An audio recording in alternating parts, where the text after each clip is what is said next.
ಸ್ನೇಹಿತರೆ ನಮಸ್ಕಾರ, welcome back to the channel. ಇವತ್ತಿನ ಈ ವಿಡಿಯೋದಲ್ಲಿ SAR 2026 ನಿಮಗೂ ಬರುತ್ತಾ ನೋಟಿಸ್ ಬಂದರೆ ಏನು ಮಾಡಬೇಕು ಪ್ರತಿಯೊಂದು ಮಾಹಿತಿನ ಈ ಒಂದು ವಿಡಿಯೋದಲ್ಲಿ ತಿಳಿಸ್ಕೊಟ್ಟಿದ್ದೀನಿ. ಸ್ಕಿಪ್ ಮಾಡ್ದಂಗೆ ನೋಡಿ. BLOಗಳು ನಿಮ್ಮ ಮನೆಗೆ ಬಂದು ಈ ರೀತಿ ಕೊಟ್ಟಿರ್ತಾರೆ ಎನ್ಯುಮರೇಷನ್ ಫಾರಮ್. ನೀವು ಆಲ್ರೆಡಿ ತುಂಬ ಜನರು ಭರ್ತಿ ಮಾಡಿ ರಿಟರ್ನ್ ಅವ್ರ ಕೈಗೆ ಕೂಡ ವಾಪಸ್ ಕೊಟ್ಟಿದ್ದೀರಾ. ಅವರು ಅಲ್ಲಿ ಅವರ ಲಾಗಿನಲ್ಲಿ ಅಪ್ಲೋಡ್ ಮಾಡ್ತಾರೆ. ಅಲ್ಲಿ ತುಂಬ ಜನರು ರಿಜೆಕ್ಟ್ ಆಗೋ ಚಾನ್ಸಸ್ ಇದೆ. ಯಾಕಂದರೆ ನೀವು ಭರ್ತಿ ಮಾಡಿರ್ತಕ್ಕಂಥ ಡೀಟೇಲ್ಸು ಮಿಸ್ ಮ್ಯಾಚ್ ಅಂದರೆ ತಪ್ಪಾಗಿ ಭರ್ತಿ ಮಾಡಿರ್ತಕ್ಕಂಥವು ಆ ರೀತಿ ಮಿಸ್ ಆಗಿ ನಿಮಗೆ ನೋಟಿಸ್ ಬರೋ ಸಾಧ್ಯತೆ ಇದೆ. ಇಲ್ಲಿ ಒಂದು ಅಂದಾಜು ಪ್ರಕಾರ ರಾಜ್ಯದಲ್ಲಿ ಒಟ್ಟು 5,54,00,000 ಮತದಾರರಿದ್ದಾರೆ.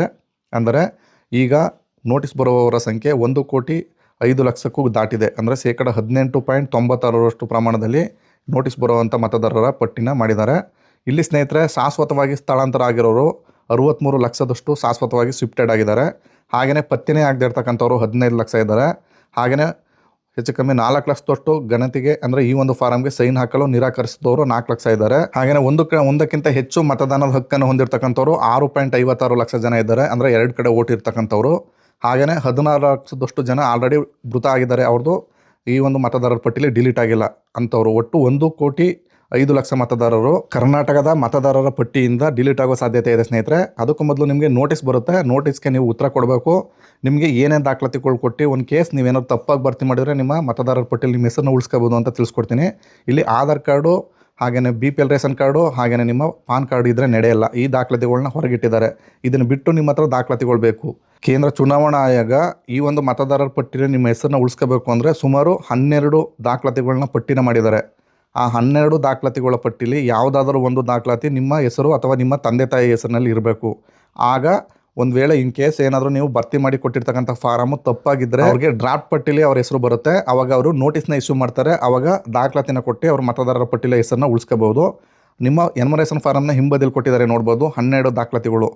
ಅದರಲ್ಲಿ ಆಧಾರ್ ಕಾರ್ಡು, ಪಾನ್ ಕಾರ್ಡು ಮತ್ತು ನಿಮ್ಮ ರೇಷನ್ ಕಾರ್ಡು ಈ ಮೂರನ್ನು ಹೊರತುಪಡಿಸಿ ನೀವು ಬೇರೆ ದಾಖಲಾತಿಗಳನ್ನ ಇಟ್ಕೊಂಡಿರಬೇಕು. ಅದರಲ್ಲಿ ಪ್ರಮುಖವಾಗಿ ಮೊದಲನೇದು ಬಂದು ನಿಮಗೆ ನೀವು ಯಾವುದಾದ್ರೂ ಸರ್ಕಾರಿ ನೌಕರರಾಗಿದ್ದರೆ ಅಥವಾ ಕಾಯಂ ನೌಕರರಾಗಿದ್ದರೆ ನಿಮಗೆ ಒಂದು ಐಡೆಂಟಿ ಕಾರ್ಡ್ ಅಥವಾ ಗುರುತಿನ ಚೀಟಿ ಕೊಟ್ಟಿರ್ತಾರೆ. ಇದಿದ್ದರೆ ಕೂಡ ನಡೆಯುತ್ತೆ. ಇನ್ ಕೇಸು ನಿಮಗೆ PPO ನಂಬರು, ನಿಮ್ಗೆ ಏನಾದರೂ ಪೆನ್ಷನ್ ಹಣ ಬರ್ತಾಯಿದ್ರೆ ಅವ್ರಿಗೆ PPO ನಂಬರ್ ಇರುತ್ತೆ. PPO ನಂಬರ್ ಅಥವಾ ಆರ್ಡರ್ ಕಾಪಿ ಇರುತ್ತೆ. ಅದಿದ್ದರೂ ಕೂಡ ನಡೆಯುತ್ತೆ.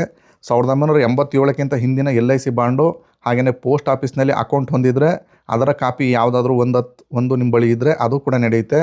ಜೊತೆಗೆ ಇನ್ನೊಂದು ಪ್ರಮುಖ ದಾಖಲಾತಿ ಪಾಸ್ಪೋರ್ಟ್ ಇದ್ರೂ ಕೂಡ ನಡೆಯುತ್ತೆ. ಹಾಗೆ ನಿಮ್ಮ ಜನನ ಪ್ರಮಾಣ ಪತ್ರ ಬಹುತೇಕ 1987ಕ್ಕಿಂತ ಹಿಂದೆ ಇದ್ದವ್ರಿಗೆ ಯಾವುದೇ ಥರದ ಜನನ ಪ್ರಮಾಣ ಪತ್ರ ಇರಲ್ಲ. ಬಟ್ ಇನ್ ಕೇಸ್ ಇದ್ದರೆ ಆಗುತ್ತೆ. ಹಾಗೆಯೇ SLC ಮಾಸ್ ಕಾರ್ಡು, ಹಾಗೆಯೇ ನಿಮ್ಮ TC, ನಿಮ್ಮ ಶಾಲೆಯಲ್ಲಿ ಕೊಡ್ತಕ್ಕಂಥ TC ಅದು ಇದ್ರೂ ಕೂಡ ನಡೆಯುತ್ತೆ.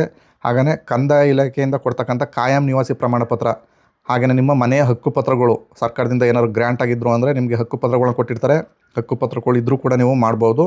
ಈ ಒಂದು ಎನ್ಯುಮರೇಷನ್ ಫಾರಮ್ನ ನೋಟಿಸ್ ಬಂದರೆ ಉತ್ತರ ಕೊಡ್ಬೋದು. ಹಾಗೆಯೇ ನಿಮ್ಮ SC ST ಅವರಾಗಿದ್ದರೆ ಕ್ಯಾಸ್ಟ್ ಸರ್ಟಿಫಿಕೇಟ್ ಕೂಡ ನಡೆಯುತ್ತೆ. ಹಾಗೆಯೇ ನಿಮಗೆ ಭೂಮಿ ಸರ್ಕಾರಿಯಿಂದ ಏನಾದರೂ ಮಂಜೂರಾತಿ ಆಗಿದ್ದರೆ ಮಂಜೂರಾತಿ ಪತ್ರ ನಿಮ್ಮ ಬಳಿ ಇರುತ್ತೆ. ಅದನ್ನು ಕೂಡ ದಾಖಲಾತಿಯಾಗಿ ಪರಿಗಣಿಸ್ತಾರೆ. ಅದನ್ನು ಇದ್ದರೂ ಕೂಡ ನಡೆಯುತ್ತೆ. ಹಾಗೆಯೇ ಸ್ನೇಹಿತರೆ ಇಷ್ಟೆಲ್ಲ ದಾಖಲಾತಿಗಳಲ್ಲಿ ಯಾವುದಾದ್ರೂ ಒಂದು ನಿಮ್ಮ ಹೆಸರು ಅಥವಾ ನಿಮ್ಮ ತಂದೆ ತಾಯಿ ಹೆಸರಲ್ಲಿದ್ದರೆ ನಿಮ್ಮ ಮತದಾರರ ಪಟ್ಟಿಲಿ ನಿಮ್ಮ ಹೆಸರನ್ನ ಶಾಶ್ವತವಾಗಿ ಉಳಿಸ್ಕೋಬಹುದು. ಇದನ್ನು ಬಿಟ್ಟು ನಿಮ್ಮ ಹತ್ರ ಯಾವುದೇ ದಾಖಲಾತಿಗಳು ನೀವು ಹೊಂದ್ಸೋಕ್ಕಾಗಿಲ್ಲ ಅಂದರೆ ನಾನು ಆಲ್ರೆಡಿ ವಿಡಿಯೋ ಮಾಡಿದ್ದೀನಿ. ಕಾಯಂ ನಿವಾಸಿ ಪ್ರಮಾಣ ಪತ್ರನ ಯಾವ ರೀತಿ ರಾಜ್ಯ ಸರ್ಕಾರ ಈ ರೀತಿ ಆಗುತ್ತೆ ಅಂತಲೇ ಹೇಳಿ ಅದಕ್ಕಾಗಿ ಪರಿಹಾರನ ಕಂಡುಕೊಳ್ಳಿಕ್ಕೋಸ್ಕರ ನಿಮ್ಮ ಆಧಾರ್ ಕಾರ್ಡು, ನಿಮ್ಮ ರೇಷನ್ ಕಾರ್ಡ್ನ ಹಾಕಿ ನೀವು ಕಾಯಂ ನಿವಾಸಿ ಪ್ರಮಾಣ ಪತ್ರನ ಕೇವಲ 7 ದಿವಸದಲ್ಲೇ ಕೂಡ ಅಪ್ಲೈ ಮಾಡ್ಬೋದು. ಅದ್ರ ಬಗ್ಗೆ ಆಲ್ರೆಡಿ ನಾನು ಒಂದು ಡೆಡಿಕೇಟೆಡ್ ವಿಡಿಯೋ ಮಾಡಿದ್ದೀನಿ. ಆ ವಿಡಿಯೋದ ಲಿಂಕು ಈ ವಿಡಿಯೋದ ಡಿಸ್ಕ್ರಿಪ್ಷನಲ್ಲಿ ಕೊಟ್ಟಿರ್ತೀನಿ. ನೀವು ಆ ವಿಡಿಯೋನ ನೋಡಿಕೊಂಡು ಮನೆಯಲ್ಲೇ ಕೂತು ನೀವು ಕಾಯಂ ನಿವಾಸಿ ಪ್ರಮಾಣ ಪತ್ರ ಯಶಸ್ವಿಯಾಗಿ ಪಡ್ಕೋಬೋದು. ಸ್ನೇಹಿತರೆ ಈ ರೀತಿಯಾಗಿ ಸರ್ಕಾರದಿಂದ ನೋಟಿಸ್ ಬಂದತ್ತೋ ಬರಲ್ವೋ ಅದು ಬೇರೆ ವಿಚಾರ. ಬಟ್ ನಿಮ್ಮ ಬಳಿ ಇಷ್ಟು ದಾಖಲಾತಿಗಳಲ್ಲಿ ಯಾವುದಾದ್ರು ಒಂದು ನಿಮ್ಮ ಬಳಿ ಇರಲೇಬೇಕಾಗ್ತದೆ. ಹಾಗೆಯೇ ನೀವು ಸಲ್ಲಿಸಿದಂಥ ಎನ್ಯುಮರೇಷನ್ ಸರ್ಟಿಫಿಕೇಟ್ ಅಥವಾ ಈ ಒಂದು ಫಾರಮ್ ಯಶಸ್ವಿಯಾಗಿ ಸಬ್ಮಿಟ್ ಆಗಿದೆ ಇಲ್ವಾ ಅಂತ ಚೆಕ್ ಮಾಡ್ಕೊಳ್ಳೋದು ಹೇಗೆ ಅಂತ ಅದನ್ನು ಕೂಡ ಒಂದು ಡೆಡಿಕೇಟೆಡ್ ವಿಡಿಯೋ ಮಾಡಿದ್ದೀನಿ. ಅಲ್ಲಿ ನಿಮ್ಮದು ಯಶಸ್ವಿಯಾಗಿ ಸಬ್ಮಿಟ್ ಆಗಿದರೆ ಸಬ್ಮಿಟೆಡ್ ಅಂತ ಬಂದಿರುತ್ತೆ. ಇನ್ ಕೇಸು ಅಲ್ಲಿ ಬಂದಿಲ್ಲ ಈ ರೀತಿ ಅಂದರೆ ನಿಮ್ಮದೇನೋ ರಿಜೆಕ್ಟ್ ಆಗಿದರೆ ಮತ್ತೆ ಕೂಡ ನೀವು ನಿಮ್ಮ BLOಗಳನ್ನ ಕಾಂಟ್ಯಾಕ್ಟ್ನ ಮಾಡಿ. ಸ್ನೇಹಿತರೆ ಇದಾಗಿತ್ತು ಇವತ್ತಿನ ಈ ಒಂದು ವಿಡಿಯೋದ ಮಾಹಿತಿ. ಈ ಮಾಹಿತಿ ನಿಮ್ಗೆ ಇಷ್ಟವಾಗಿದ್ದರೆ ದಯವಿಟ್ಟು ನಮ್ಮ ಚಾನಲ್ನ ಸಬ್ಸ್ಕ್ರೈಬ್ ಮಾಡ್ಕೊಳ್ಳಿ. AZ Tech Kannada YouTube channel ಅಂತ. ಇಲ್ಲಿ ತನಕ ವಿಡಿಯೋ ನೋಡಿದ್ದಕ್ಕೆಲ್ಲರಿಗೂ ಧನ್ಯವಾದಗಳು. ನಮಸ್ಕಾರ.